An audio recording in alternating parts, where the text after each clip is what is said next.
પ્રાપ્ત માહિતી અનુસાર પનીરના મોટાભાગના એકમો અમદાવાદ મનપાની હદ બહાર હોવાનું જણાયું છે, જેના કારણે રાજ્યના ફૂડ એન્ડ ડ્રગ્સ વિભાગને આ મામલે પત્ર લખીને જાણ કરવામાં આવી છે.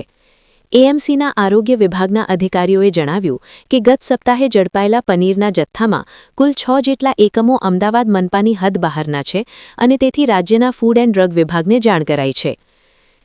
અંદાજિત 50 લાખ રૂપિયાની અંદરમાં જે કાર્યક્રમો થતા હોય એ અંદાજ છે, પણ કાર્યક્રમોમાં થતી વધઘટને જોઈ એમાં ખર્ચમાં એકચ્યુઅલ જે રેટ નિયત કરેલા છે એ પ્રમાણે જ ખર્ચ કરવામાં આવશે.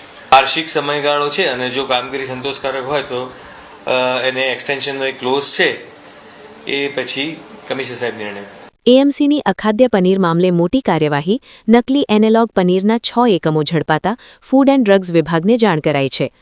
અમદાવાદ મ્યુનિસિપલ કોર્પોરેશનના મ્યુનિસિપલ આરોગ્ય વિભાગે ગયા સપ્તાહે નકલી અને અખાદ્ય પનીરના 6 એકમ ઝડપ્યા છે. કૌશિક પટેલનો રિપોર્ટ, હિન્દ ટીવી.